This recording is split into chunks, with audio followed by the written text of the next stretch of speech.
es una homilía, lectura corrida, comentario. Y hemos visto muchas cosas y hoy vamos a terminar y concluir. Leemos del 56 al final, Salmo 78, del 56 al final. Ustedes recordarán el resto si no han estado para los otros mensajes, pues está en el Facebook de la iglesia y también la página de la IPR, Iglesia Presbiteriana Reformada Pacto de Gracia, para que escuche los otros mensajes.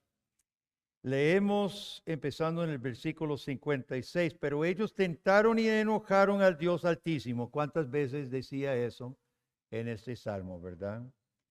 Y no guardaron sus testimonios, sino que se volvieron y se rebelaron como sus padres. Se volvieron como arco engañoso. Le enojaron con sus lugares altos, le provocaron a celo con sus imágenes de talla. Lo oyó Dios y se enojó. Y en gran manera, vea qué triste, aborreció a Israel. Dejó, por tanto, el tabernáculo de Silo, la tienda en que habitó entre los hombres, y entregó a cautiverio su poderío y su gloria en mano del enemigo. Entregó también su pueblo a la espada, se irritó contra su heredad. El fuego devoró a sus jóvenes, sus vírgenes no fueron loadas en cantos nupciales, sus sacerdotes cayeron a espada, sus viudas no hicieron lamentación. Entonces despertó el Señor como quien duerme, como un valiente que grita excitado del vino, e hirió a sus enemigos por detrás, les dio perpetua afrenta. Desechó la tienda de José, no escogió la tribu de Efraín, sino que escogió la tribu de Judá, el monte de Sión al cual amó. Edificó su santuario a manera de eminencia, como la tierra que cimentó para siempre. Eligió a David su siervo y lo tomó de las majadas de las ovejas. Detrás de las paridas los trajo, para que apacentase a Jacob su pueblo y a Israel su heredad. Y los apacentó conforme a la integridad de su corazón, los pastoreó con la pericia de sus manos. Tenga sus Biblias a mano, hermano. Hemos visto en este salmo que el tema central se resume, versículo 7, versículo 8, que el Dios verdadero, el Dios debe ser el refugio para su pueblo, el Dios poderoso redime a su pueblo para que su pueblo le sirva, viva con él, junto con sus hijos, los hijos de sus hijos, las generaciones, y que no sean, versículo 8, que no sean como sus padres. Ya vimos las consecuencias de violar el pacto, versículos 9 al 16, Asaf relaciona violar el pacto, abandonar el pacto, nos convierte de valientes en cobardes. Versículos 17 al 31 se habla de la relación de pacto en relación a las quejas, la falta de confiar en Dios. Los versículos 35 al 55, Asaf trata la falta de gratitud y la hipocresía. Y hoy vamos a ver 3 temas para terminar este salmo. Primero, Asaf menciona traición. Relaciona el pacto con la respuesta traicionera del pueblo. Versículos 56 y 57. De nuevo tentaron a Dios, lo enojaron, sino que se volvieron, rebelaron como sus padres, se volvieron como arco engañoso. Dice que no guardaron sus testimonios. ¿Usted se da cuenta que la ley de Dios es testimonio? ¿A qué testifica la ley de Dios? ¿A qué testifica esto?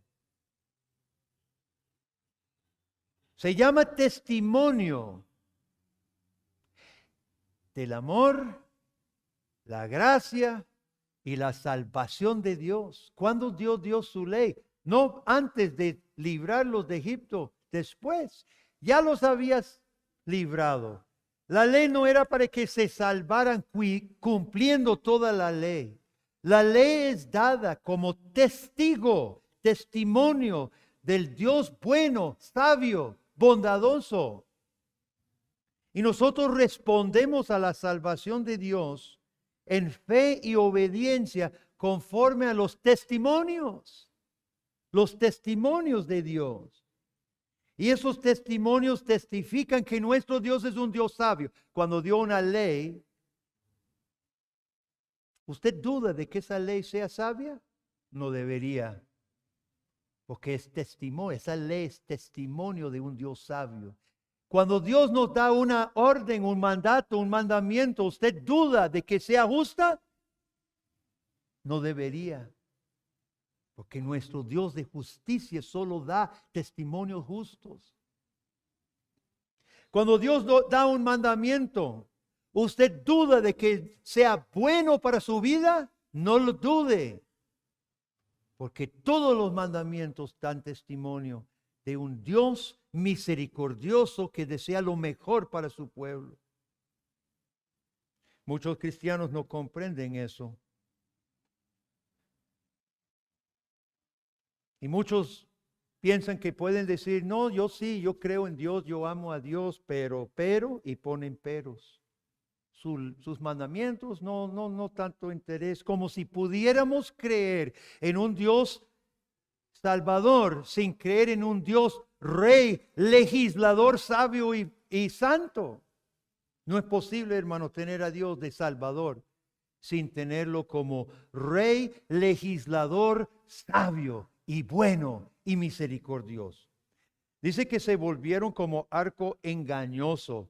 Oiga, las metáforas que utiliza los hebreos siempre son, bueno, muchos son impactantes. Imagínese usted en una batalla. Usted está en el campo de batalla. Es recia la guerra, la batalla. Usted es arquero. Usted tiene sus flechas. Está el enemigo. Se le está lloviendo flechas. Usted necesita disparar. Y usted coloca la flecha y jala el arco y se le quiebra. No es una buena situación. No solamente usted se queda desprovisto de su única arma, a menos que ande una espada, ¿verdad? No solamente usted ya no puede participar en el ataque, porque ya no puede disparar, sino que cuando ese arco se le quiebra en su cara, probablemente, yo no sé, nunca se me ha pasado, pero yo no quiero pensar en un arco de, no sé, 60, 70, 80 libras que usaban los soldados. Si se le quiebra, yo creo que a usted también lo quiebra. Se le viene en la pura cara y no sé qué estragos le hace. El pueblo de Dios se volvió como un arco engañoso en manos de Dios. ¿En qué consistía su traición? ¿En qué consistía su traición, hermanos?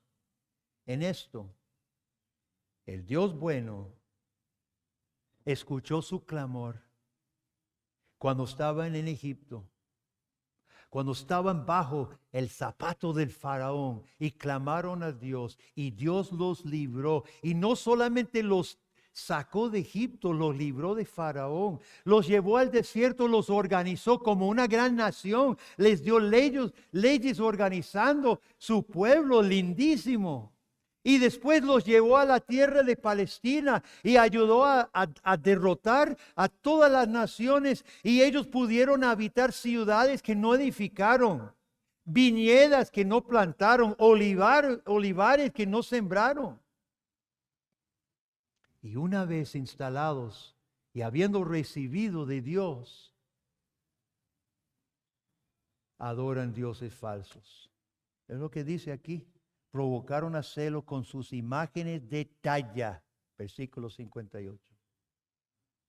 Imágenes de talla. Vea qué crudo, vea qué atrasado. El Dios del cielo que los había llevado con una nube de fuego, el Dios verdadero que abrió un mar, llegan a Palestina tranquilamente, agarran su cuchillo y tallan un palo. ¿Cuántos recuerdan algunos de los dioses falsos en Canaán? Había uno como un tótem, ¿verdad? Que era Astarot. ¿Cuál es otro? Baal. Otro, Moloch.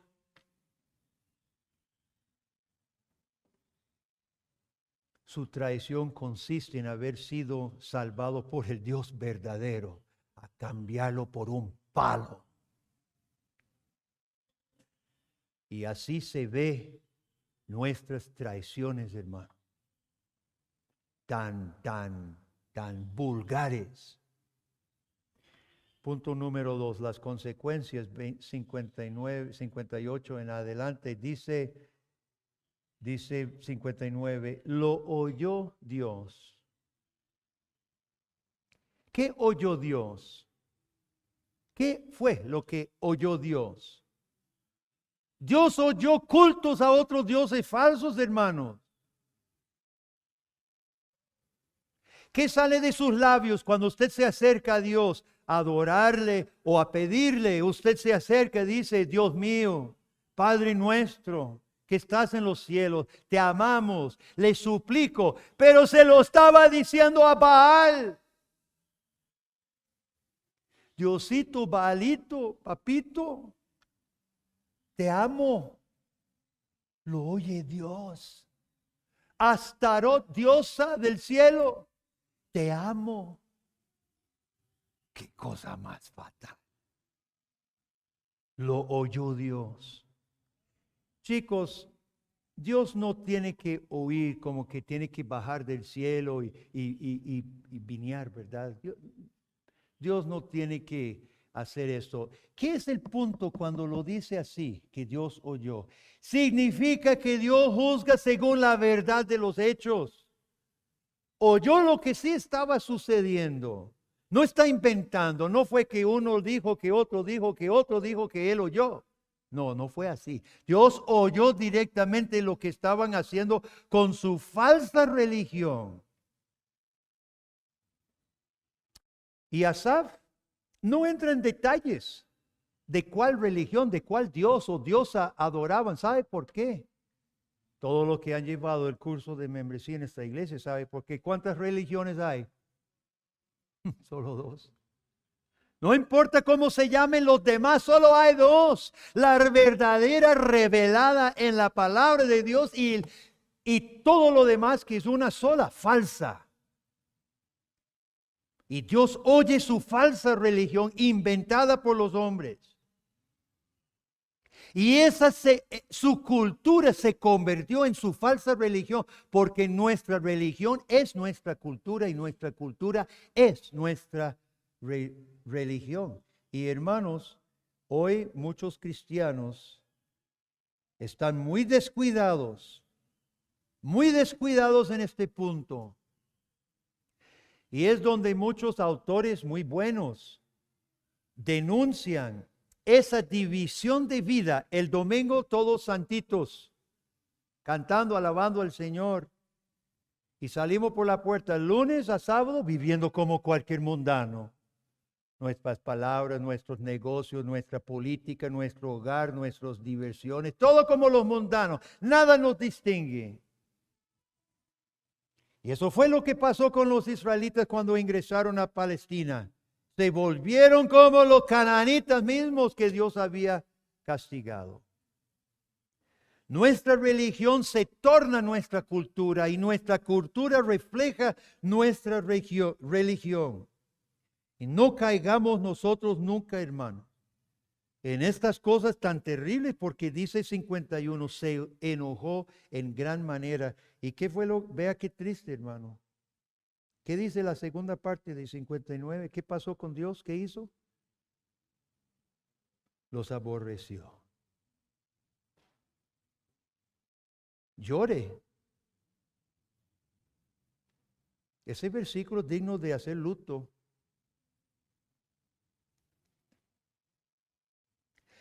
Al único pueblo en la tierra que Dios había escogido, al único pueblo en la tierra que Dios había escogido de manera especial, por su continua rebeldía y ahora su traición contra Él, Dios los aborrece. Y versículo 60, dejó por tanto el tabernáculo de Sión. Yo espero que todo niño en esta iglesia viene conociendo la historia del sacerdote Elí, sus hijos Ofni y Finés, el hijo que nace de la esposa de Finés en la tragedia, que le pone por nombre ¿qué? Icabod, se fue la gloria. La captura del arca por los filisteos, ¿se acuerda? Primero de Samuel, capítulos 4, 5 y 6. Yo espero que todo niño que viene a esta iglesia sea traído por padres que le ha enseñado esa historia, porque de otra manera usted no sabe de qué está hablando Asaf. Y padres descuidados que no traen a sus hijos hoy, conociendo esas historias, están en desobediencia, dificultan mi trabajo e impide que ellos entiendan la palabra de Dios. Porque de eso directamente está hablando Asaf. Cuando dice, dejó por tanto el tabernáculo de Silo, quiere decir que se fue la gloria, la tienda en que habitó entre los hombres, y entregó al cautiverio su poderío y su gloria en manos del enemigo. ¿A qué se refiere? El arca que Ofni y Finés agarran, no tenía que salir del lugar santísimo, y lo agarran como cualquier talismán mágico común, y lo alzan y lo llevan a la batalla como si con esa caja iban a poder ganar la batalla, y pierden, y no solo pierden, sino matan 30,000 israelitas ese día.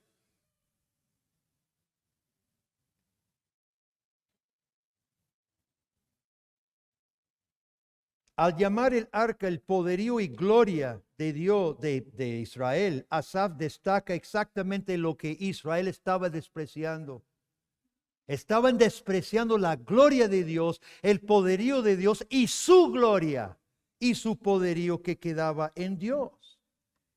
Asimismo, hermanos, Dios mira hoy.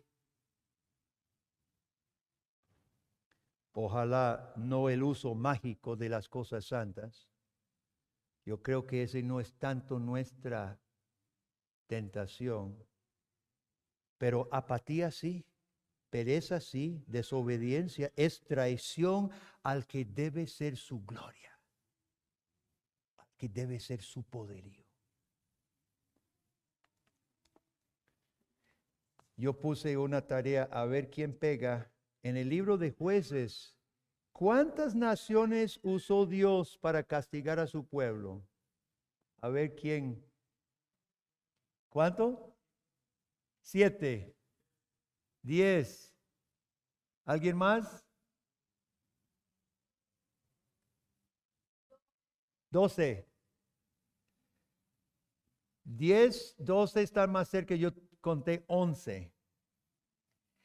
Ahora, hermanos, mire usted, 11 enemigos trajo Dios contra su pueblo para disciplinarnos. Y ni así. Y aquí leemos, entregó a cautiverio su poderío y su gloria en manos del enemigo. Y ahí terminaría la historia si dependiera de nosotros. Así terminaría. Dios intentó con el pueblo rebelde, estuvo ahí durante cientos de años, se seguían rebelando y por fin arrancó su gloria y se fue. Y así terminaría la historia nuestra también. ¿Cierto o no? Pero no termina el salmo ahí, hermano. Dele gracias a Dios. La Biblia pudiera haber terminado en capítulo 3, cuando Adán y Eva desobedecen y Dios los expulsa de su presencia. Aquí tenemos el Israel donde Dios los lleva y coloca su gloria en medio del pueblo y se tiene que ir. O sea, esto es constante, así somos. Así es este corazón rebelde y traicionero que usted y yo con que nacimos. Dele gracias a Dios que este salmo no termina ahí, ni que termina la Biblia en Génesis 3. Dele gracias a Dios y escuchemos. Vea lo que hace Dios, siguiendo a leer. Entonces, 65, despertó el Señor como quien duerme. Un valiente que grita excitado del vino. Aquí es un rugido de un gigante, un guerrero que se levanta excitado, en furia de qué ha pasado. 66, hirió a sus enemigos, por detrás les dio perpetua afrenta. Los filisteos fueron usados de Dios para castigar a su pueblo, pero los filisteos tuvieron un gran problema. Los filisteos creyeron que ¿quién les había dado la victoria? ¿Quién? ¿A dónde colocaron el arca cuando se lo llevaron? En su templo, el templo de Dagón, su dios pez. Tenían un dios pez. Ellos vivían cerca del mar y su dios no era Baal ni Astarot, sino Dagón. Y no le dieron la gloria a Dios porque era Dios castigando el pueblo, Dios que hizo perder a Israel. No le dieron la gloria a Dios, sino a Dagón. ¿Y cómo amanece Dagón al día siguiente? ¿Quién se acuerda? Primero caído, ¡pum! Entonces dice, qué raro, ¿tembló anoche? No, no sé, qué raro. Y suben a Dagón, ¿verdad? Suben a Dagón, no acatan lo que está pasando. Y se van y duermen. Y al día siguiente, ¿cómo amanece Dagón? Caído con la cabeza quebrada, las manos quebradas, todo hecho pedazos. Y después empieza un brote de tumores. Dice que era en el trasero, como hemorroides fatales. Entonces dijeron, bueno, será el arca. Llévese el arca a otra ciudad, a Asdod. Sí, por sí, es esa cosa. Y se llevan el arca a la otra ciudad y la misma plaga les cae. Saque esa cosa. La llevan a no sé cuántas ciudades en Filistea. Y finalmente se dan cuenta que no se puede dejar esta cosa en nuestro país. Y se dan por vencidos. Y montan la carreta, una carreta con vacas, ¿se acuerda? Y se lo llevan otra vez a Israel. Dios toma la iniciativa, hermano. Y después el Salmo dice que desechó a José y Efraín pierde el derecho de tener el tabernáculo. Dios escoge a Judá y a Jerusalén. Y después el Salmo termina de 70 en adelante. Después de tumulto, después de guerra, después de batalla, después de disciplina, misericordia, rebeldía, más gracia, traición, después de todo ese revoltijo continuo del Salmo, llegamos al final, 70, 71, 72. ¿Y sabe cómo es este final, hermano? Es como cuando Jesús estaba en la barca en la tempestad. ¿Se acuerdan, chicos? Las olas estaban pasándose la barca. Ellos eran marineros, ellos no tenían miedo de las olas, pero ellos creían que iban a morir esa noche. Las olas eran tan grandes, el viento tan furioso, y Jesús dormido. ¿verdad? En la parte de atrás de la barca. Y finalmente despiertan a Jesús, despiértase Jesús, que morimos. Ay, Jesús, ay, hombres de poca fe, ¿qué les pasa? ¿Cómo van a morir si si el Creador está en el barco con usted? Y se levanta y dice, paz, paz, paz, ya cálmense, están asustados mis amigos. Y no solo se para el viento, sino algo imposible, que el agua levantada no puede calmarse inmediatamente. Esos son impulsos increíbles de olas, las olas. Y le da miedo. Claro que le daría miedo a cualquiera, con solo que Jesús diga, paz. Pero esto es lo que tenemos aquí, hermanos, en este salmo. Después de tanto tumulto, tanta cosa horrible, tanto castigo, dice, Dios elige a David su siervo. Lo toma de las majadas de las ovejas, de detrás de las paridas. Lo trajo para apacentar a Jacob y a Israel su heredad. Hermano, Dios tiene que levantar a un pastor para su pueblo que su pueblo nunca pudo producir. De Israel nunca podía levantarse un David. Así como nosotros no podemos producir un Salvador. La iglesia por sí misma, hermano, sin que Dios opere, no puede producir un pastor, un anciano, un diácono, un evangelista, un maestro cristiano, un político sano. No podemos, a menos que Dios opere. ¿Usted se acuerda lo que pasó cuando Israel intentó producir su propio rey? ¿A quién produjeron? A Saúl. Un Saúl que fue desastre y medio. Peor. Iba a matar a su propio hijo, Saúl. Hermanos, los hombres no podemos producir al Salvador. Y Dios levanta al menos indicado. ¿Se acuerda cuando Samuel llega a la casa de Isaí para ungir a alguien y dice, presente sus hijos? Y Isaí presenta a todos sus hijos, menos, ¿cuál? Menos David. Porque era el menosito y estaba ya detrás de las paridas, pastoreando las ovejas. Y llega Samuel y conoce a cada hermano. Y llega al final y dice, qué raro, Dios no me ha dicho que ninguno de estos no tiene otro hijo. Ah, sí, hay un menorcito, pero está allá con las ovejas. Tráigalo, por favor. Y ese era. Y ese es el que termina matando a Goliat.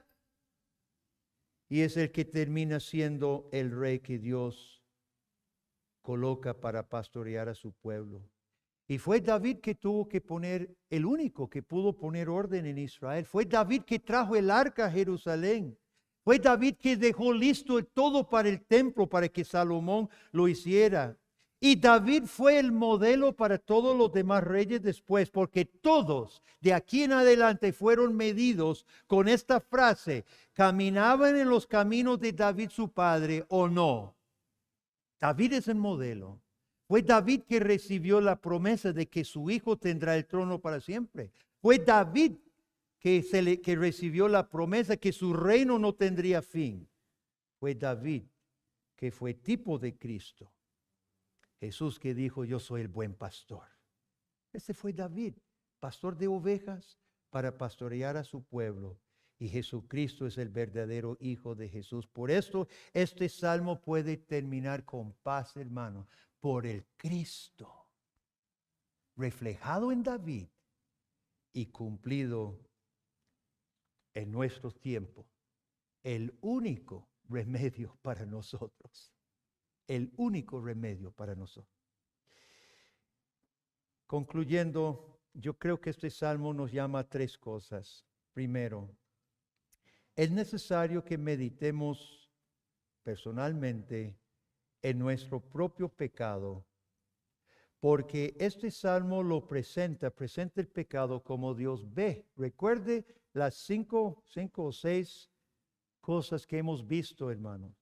Dios ve el pecado como cobardía, ingratitud, desconfianza, hipocresía y traición.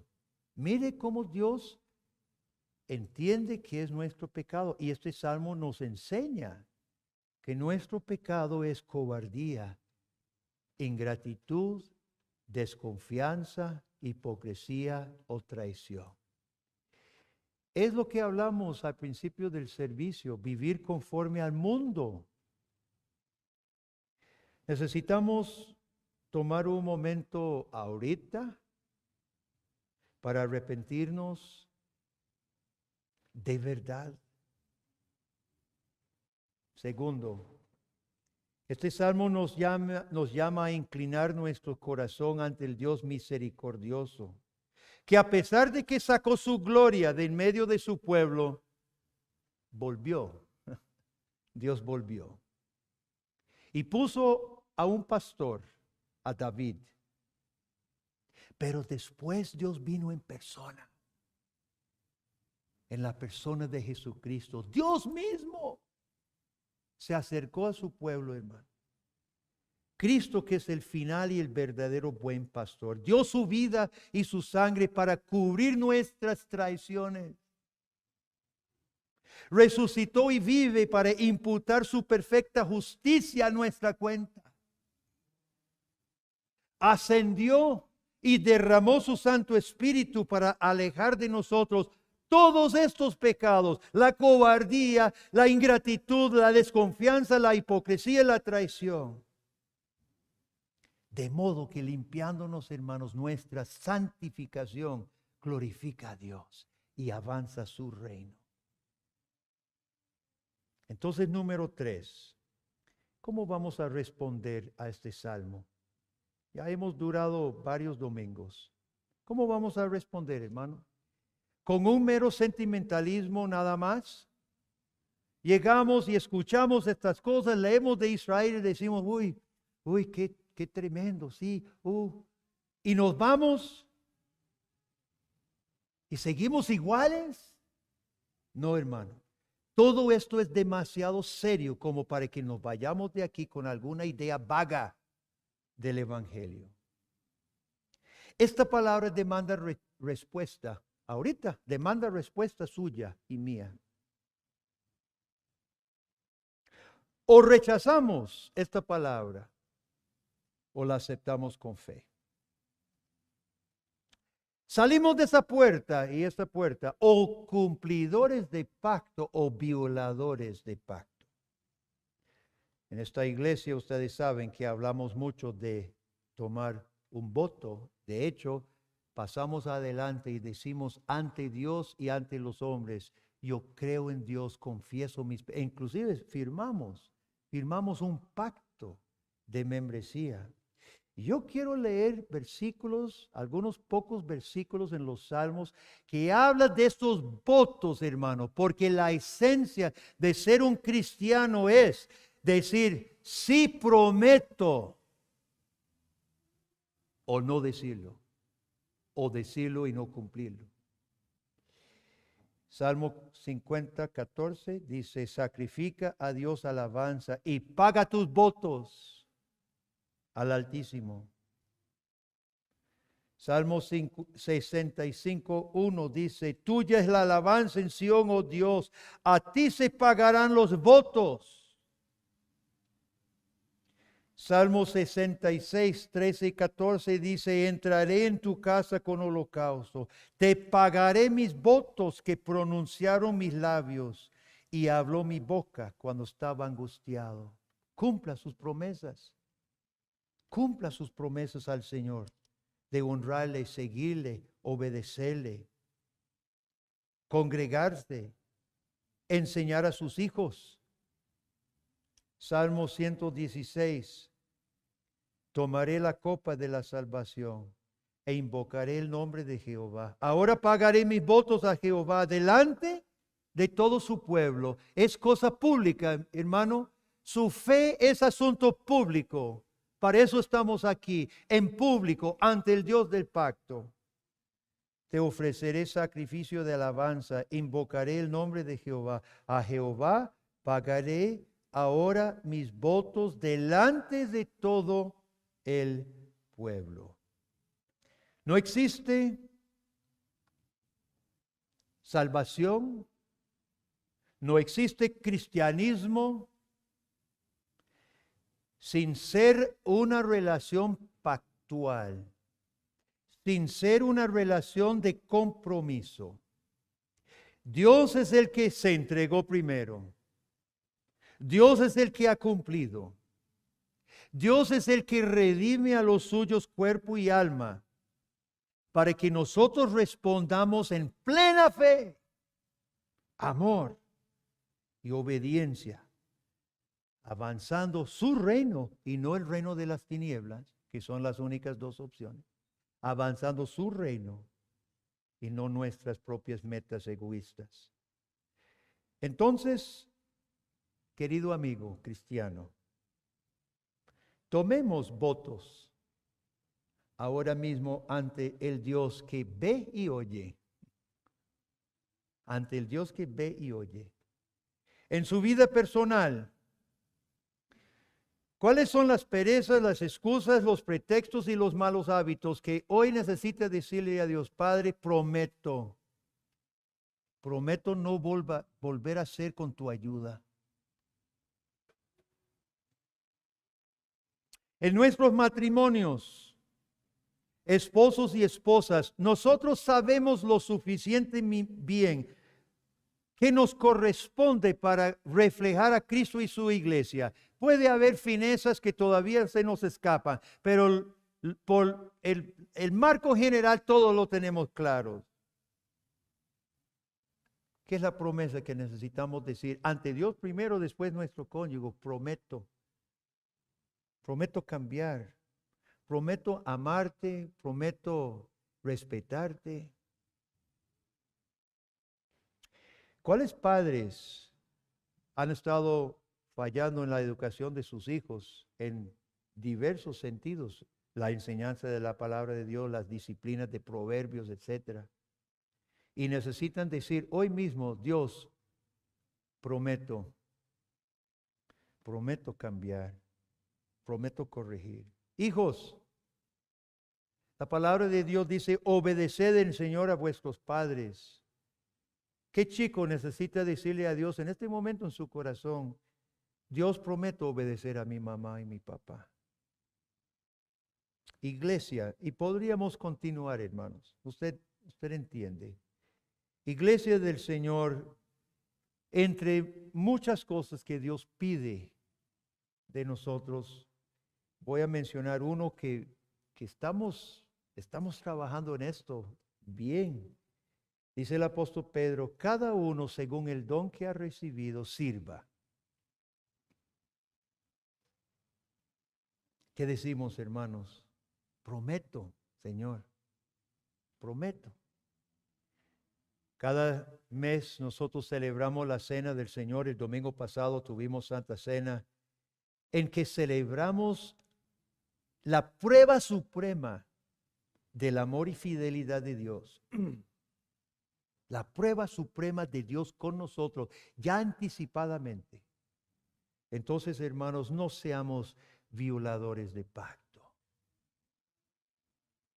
No seamos violadores de aquel pacto que Dios ha establecido con este pueblo, con usted y con su hogar. Seamos cumplidores de pacto en Cristo con la ayuda de su Santo Espíritu. ¿Cómo vamos a responder? ¿Con amén? Amén.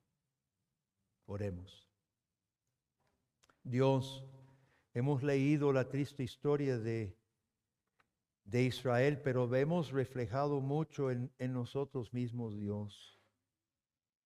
Nosotros podemos caer en cobardía, mostramos ingratitud, hipocresía, traición. Oh Dios, acudimos a ti porque tú eres el Dios de pacto, el Dios que no cambia, el Dios que dio su propio Hijo, y si lo dio por nosotros, ¿cómo no nos dará juntamente con Él todo lo que necesitamos?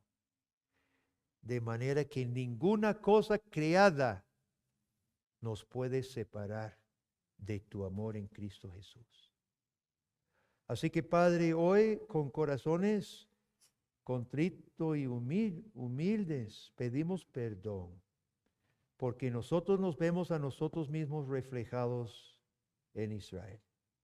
Pero, Padre, también nos arrojamos sobre tu misericordia que levantó a un David. Y en David dio el pacto con David en Cristo nuestro bendito Salvador. Y recibiendo tu perdón, Señor, mediante la fe, pedimos que permitas que nosotros tengamos la fortaleza, el compromiso, la decisión, la firmeza de ser cumplidores de pacto, de nuestra parte del pacto, Señor. Gracias por esta iglesia que tú nos has dado, Dios. Gracias por cada hermano, cada hermana, cada joven, cada niño que tú nos has dado. Sabemos que esta es una familia de apoyo. Ayúdanos, oh Dios, mientras ahí vamos caminando con nuestras luchas. Ayúdanos, Señor, a ayudarnos unos a otros con amor, con misericordia, siempre puestos los ojos en Cristo Jesús, autor y consumador de la fe. Es en su nombre que oramos. Amén.